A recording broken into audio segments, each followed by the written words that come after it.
नमस्कार दत्तभक्तांनो. माझा कल्पतरू माझे दत्तगुरू या आपल्या परिवारात या ज्ञानमंचावर तुम्हा सर्वांचं खूप खूप स्वागत आहे. आज आपण एका खूप वेगळ्या संवादात जाणार आहोत. हो. एका बाजूला आहे एक साधक म्हणजे नामधारक, ज्याच्या मनात खूप जिज्ञासा आहे, आणि दुसरीकडे आहेत सिद्धयोगी. आणि हा नामधारक काय आहे की नुकताच गुरुमहिमा ऐकून खूपच भारावून गेलाय. हो, त्याच्या मनातले शंका जणू काही मिटल्या आहेत. अगदी. त्याला वाटते आता आयुष्याला काहीतरी दिशा मिळाली आहे, उद्धाराचा मार्ग सापडलाय, असं काहीसं. इतका तो भारावला आहे की त्याला वाटते आता आपण ह्या सिद्ध योग्यांचे शिष्य व्हावं. हो, त्यांच्याबद्दल अजून जाणून घ्यावं. पण योगी काय म्हणतात त्यावर? योगी म्हणतात, अरे बाबा, माझे गुरु जिथे जिथे राहिले ना तिथेच मी राहतो. अच्छा. आणि त्यांचं स्मरण, गुरुस्मरण हाच माझा आहार आहे, जगण्याचा आधार आहे. बापरे, किती गहन आहे हे. हो ना. आणि मग ते नामधारकाला एक ग्रंथ दाखवतात. नाव आहे श्री गुरुचरित्र. आणि नुसता दाखवत नाहीत, तर त्याचं महत्त्व पण सांगतात. म्हणतात की यात गुरूंचं अगाध महात्म्य आहे. अगाध म्हणजे? म्हणजे अमर्याद, ज्याची खोली मोजता येत नाही असं. आणि सांगतात की याचं रोज पठण केलं किंवा अगदी फक्त ऐकलं तरी सुद्धा. हो, तरीसुद्धा इष्ट मनोरथ पूर्ण होतात.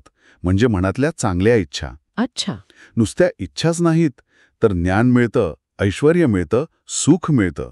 वा, म्हणजे बरंच काही आहे यात. अजून आहे. ते सांगतात की जर कोणी श्रद्धेनं याचं सप्ताह पारायण केलं. सप्ताह पारायण म्हणजे 7 दिवस? हो, 7 दिवस विशिष्ट पद्धतीनं पठन केलं तर हाती घेतलेलं काम नक्की पूर्ण होतं. अरे वा. ज्यांना संतान नाही त्यांना पुत्रप्राप्ती होते. ग्रहांची पीडा, आजारपण हे सगळं दूर होतं. मोठे आजार सुद्धा? हो, इतकंच काय, मोठी पापं सुद्धा नष्ट होतात असं म्हटलंय.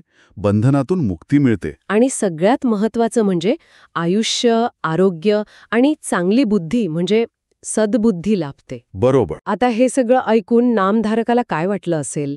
तो तर एकदम उत्साहित झाला असेल. हो ना. त्याला वाटलं असेल, अरे हे कोणी सामान्य योगी नाहीत, हे तर साक्षात गुरुच भेटले आपल्याला. अगदी. आणि मग साहजिकच त्याला ते गुरुचरित्र ऐकण्याची खूप तीव्र इच्छा झाली. हो. मग सिद्धयोगी त्याला घेऊन जातात भीमा आणि अमरजा हृदयांच्या संगमावर. पवित्र स्थळ आहे ते. हो. तिथे एका मोठ्या अश्वत्थ वृक्षाखाली म्हणजे पिंपळाच्या झाडाखाली बसतात. आणि तिथे ते नामधारकाला एक महत्वाची गोष्ट सांगतात. म्हणतात, बाळा, तुला जी चिंता वाटत होती, जे कष्ट होत होते ना, हो, त्याचं मूळ कारण काय माहितीये? श्री गुरूंची सेवा कशी करायची हेच तुला नीटसं कळलं नव्हतं. अच्छा, म्हणजे सेवेचं महत्व. अगदी. पण इतकं ऐकून सुद्धा नामधारकाच्या मनात अजून थोडी धाकधूक आहे बरं का. अजूनही? हो, त्याला वाटतंय अजून काहीतरी आहे. तो विचारतो, स्वामी, मला अजून स्पष्ट सांगा, श्री गुरु म्हणजे नक्की कोण? त्याला खात्री करून घ्यायची आहे. बरोबर. तेव्हा सिद्धयोगी त्याला समजावतात. म्हणतात, अरे ज्यांच्या मनात पक्का विश्वास नसतो ना, ते लोक अविद्येच्या मायेत म्हणजे अज्ञानात अडकतात आणि मग दुःख भोगतात. हो. पण गंमत म्हणजे ते दुःख भोगताना गुरूंना दोष देतात. म्हणजे स्वतःच्या अविश्वासाचं खापर गुरूंवर फोडतात. अगदी. म्हणून सिद्धयोगी सांगतात, मनातला संशय काढून टाक. श्रीगुरू म्हणजे साक्षात कृपेचा सागर आहेत. ते कधीच भक्ताची उपेक्षा करत नाहीत. हे महत्वाचं आहे. हो. आणि त्यांचा आशीर्वाद असेल तर ह्या जगात राहून सुद्धा परमार्थ साधता येतो. प्रपंचात राहून परमार्थ. बरोबर. त्यासाठी काय करायचं? तर एकाग्र चित्ताने कोणताही संशय न ठेवता पूर्णपणे गुरुचरणांना शरण जायचं. सिद्धयोग्यांचे हे शब्द ऐकून नामधारकाच्या मनातली सगळी शंका गेली असेल, नाही? नक्कीच. त्याचा चेहरा उजळला. त्याने हात जोडले, म्हणाला, स्वामी, तुम्ही धन्य आहात. माझा संशय दूर केलात. आता कृपा करून मला ते श्रीगुरूंचं चरित्र सविस्तर सांगा. आत्ता तो तयार झालाय ऐकायला. हो. सिद्धयोगी हसले आणि म्हणाले, वत्सा, हीच तर खरी गोष्ट आहे. जोवर मनात तीव्र इच्छा, तळमळ नसते ना, बरोबर, तोवर ऐकण्यात मजा नाही. बरोबर, तोवर खरा आनंद मिळत नाही. आता तुझ्या मनात ती उत्कंठा आहे, ते म्हणाले. तर ऐक, याच्या श्रवणानं तुला 4 पुरुषार्थ साध्य होतील. धर्म, अर्थ, काम आणि मोक्ष. अगदी. असा माझा आशीर्वाद आहे.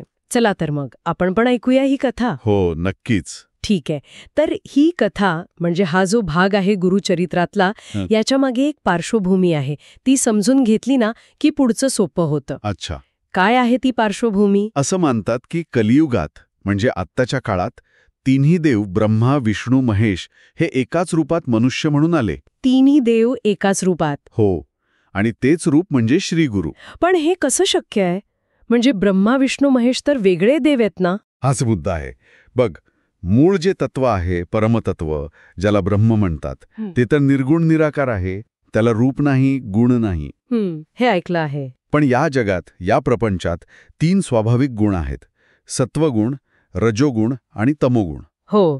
तर या गुणांनुसार त्या एकाच ब्रह्माच्या 3 सगुण मूर्ती मानल्या गेल्या. म्हणजे बघ, ब्रह्मादेव हे रजोगुणाचे प्रतीक.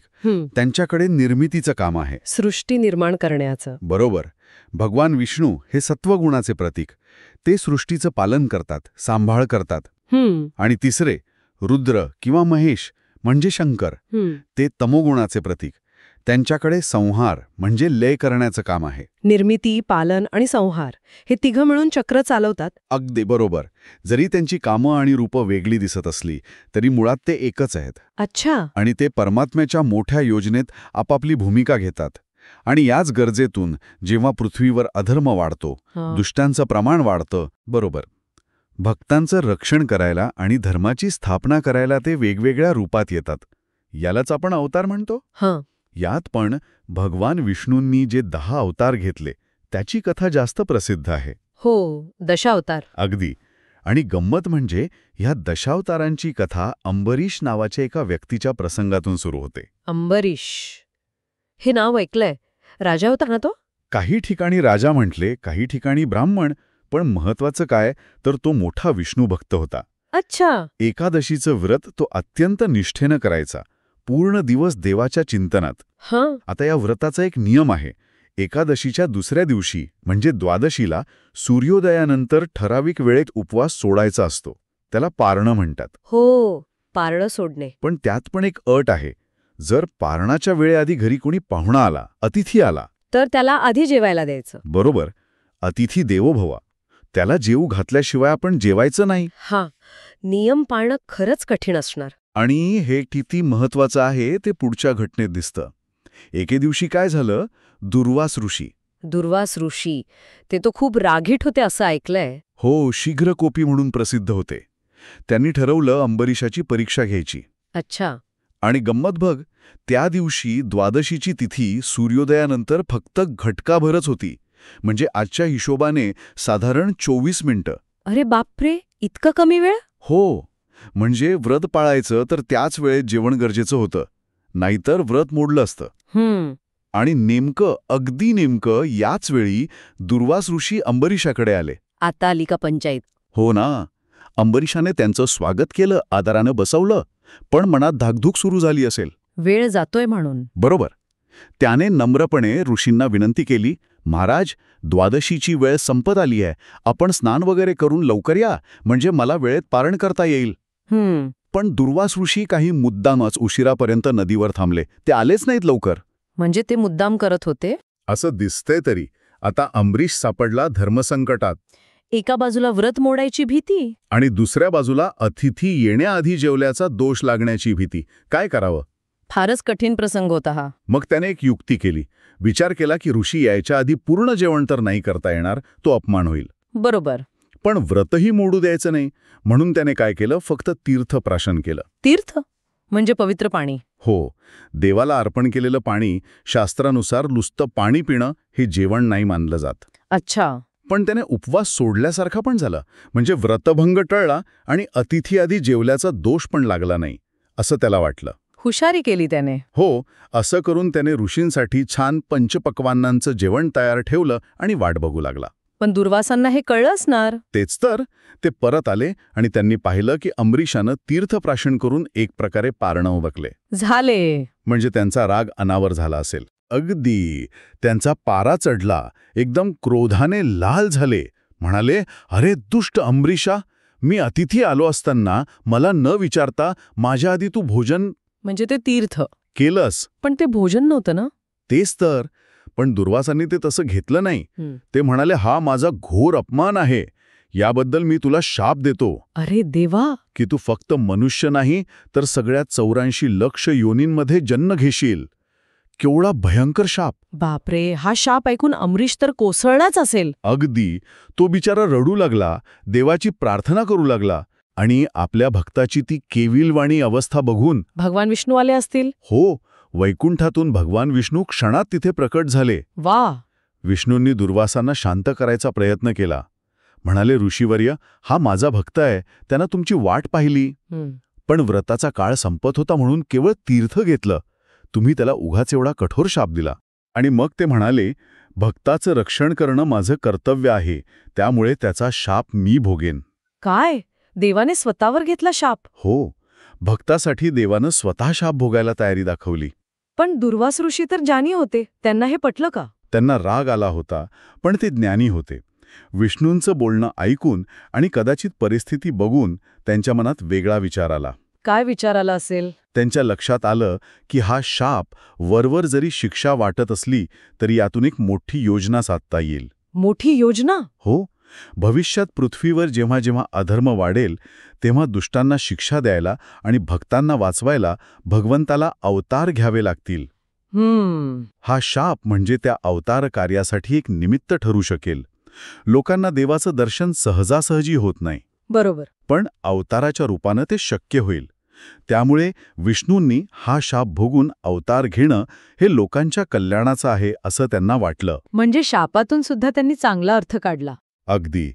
म्हणून ते विष्णूंना म्हणाले, प्रभू, तू जर हा शाप परोपकारासाठी भोगणार असशील तर माझं म्हणणं आहे की तू एक नाही तर 10 अवतार घे. 10? हो, विविध ठिकाणी, विविध रूपांतरात, विविध योनींमध्ये असे एकूण 10 अवतार घे.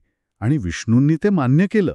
आणि त्यामुळे मग भगवान विष्णूंनी पुढे मत्स्य, कूर्म, वराह, नरसिंह, वामन, परशुराम, राम, कृष्ण आणि बुद्ध असे 9 अवतार घेतले.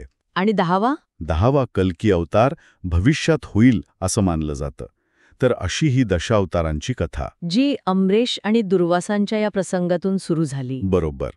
आणि हे सगळं सांगून झाल्यावर सिद्धयोगी नामधारकाला म्हणतात की आता आपण मूळ कथेकडे वळूया, मी तुला दत्तावताराची कथा सांगतो. वा, म्हणजे एका कथेतून दुसरी कथा आणि मग तिसरीकडे आपण जाणार आहोत. पण या अमरीशाच्या कथेतून जी दशावतारांची पार्श्वभूमी झाली, काय शिकण्यासारखं आहे? मला वाटतं सगळ्यात महत्वाचं म्हणजे भक्ताची निष्ठा. अगदी.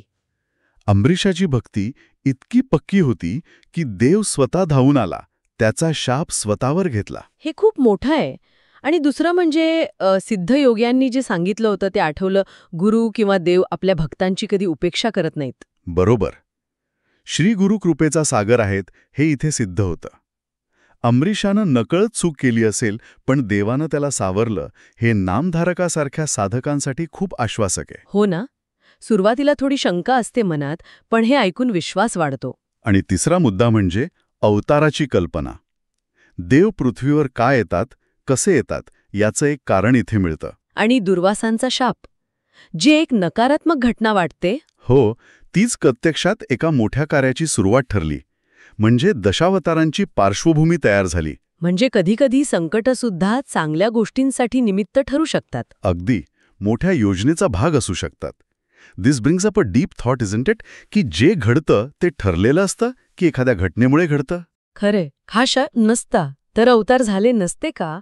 की ते होणारच होते आणि हा शाप फक्त एक कारण ठरला? हा विचार करण्यासारखा प्रश्न आहे. पण एक नक्की, अमरीशाच्या कथेमुळे देवाने भक्तांसाठी किती सहन केलंय हे कळतं.